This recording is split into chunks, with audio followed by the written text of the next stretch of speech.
Hello friends, welcome back to the YouTube channel dictation club. आज का dictation आनंद मासिक पत्रिका से लिया गया है, जो कि लगभग 90 शब्द प्रति मिनट की गति से होने वाला है। अगर आपको इसकी पीडीएफ अलग से चाहिए तो नीचे डिस्क्रिप्शन बॉक्स से आप टेलीग्राम ज्वाइन कर सकते हैं। वहाँ आपको सारी पीडीएफ मिल जाया करेगी।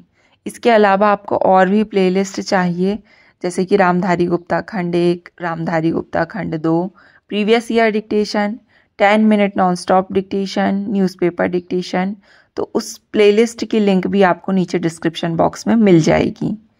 और अगर आपको डिक्टेशन पसंद आता है तो वीडियो को लाइक ज़रूर करें और चैनल को सब्सक्राइब कर लें, ताकि भविष्य में आने वाले डिक्टेशन आपको मिलते रहें।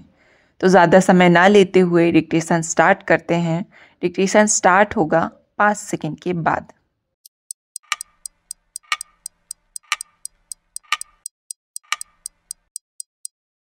स्टार्ट।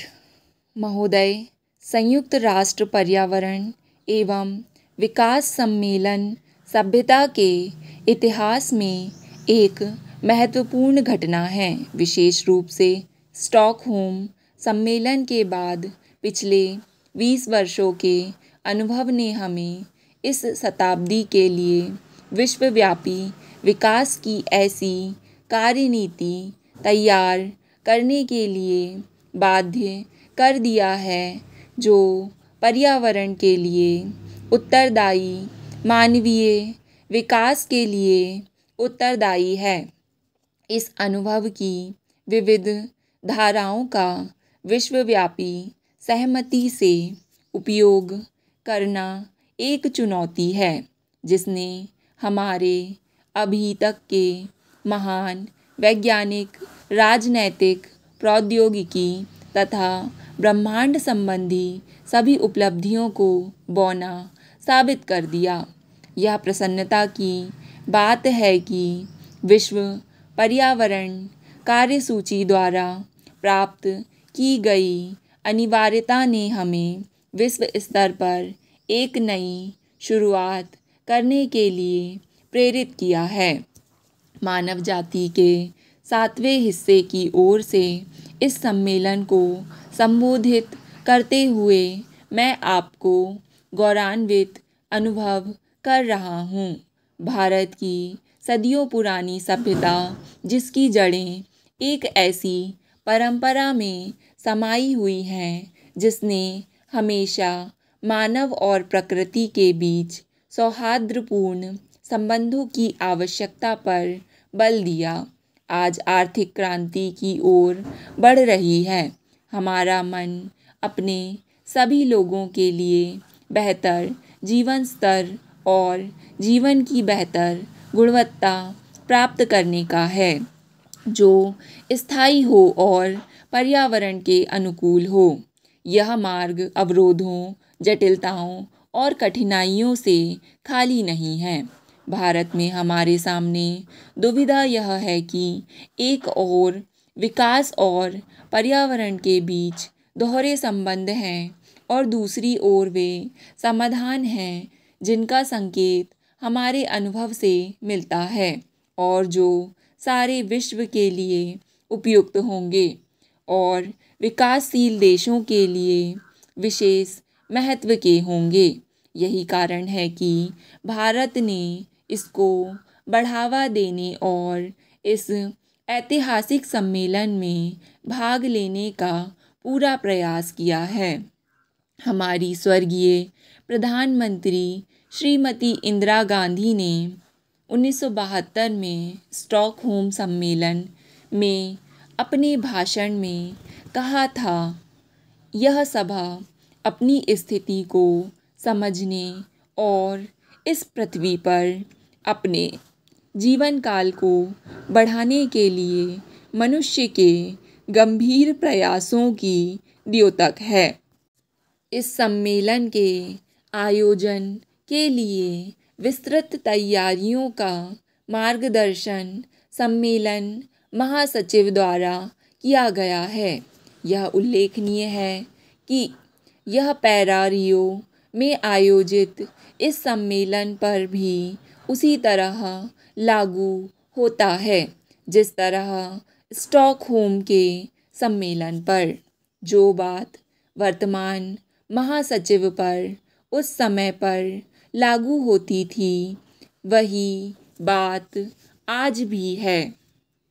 महोदय, इस सम्मेलन की तैयारी इसमें निहित भारी कार्य की दृष्टि से ही नहीं बल्कि विविध अवधारणाओं और परस्पर विरोधी विचारों के तालमेल की आवश्यकता की दृष्टि से भी बहुत कठिन कार्य था। मैं अपने प्रतिनिधिमंडल की ओर से अपने मेजबान ब्राज़ील की सरकार, महासचिव तथा सचिवालय के सभी कर्मचारियों का उनके उत्कृष्ट कार्य के लिए हार्दिक अभिनंदन और धन्यवाद करता हूँ, जिनके प्रयासों के परिणाम स्वरूप संयुक्त राष्ट्र पर्यावरण और विकास सम्मेलन आयोजित किया गया है। जब मैं यह कहता हूँ कि श्रीमती इंदिरा गांधी द्वारा 1972 में दिया गया प्रारंभिक वक्तव्य इस सम्मेलन पर भी समान रूप से लागू होता है, तो मेरा अभिप्राय यह नहीं कि उसके पश्चात परिस्थितियाँ यथारूप चल रही हैं, बदली नहीं हैं।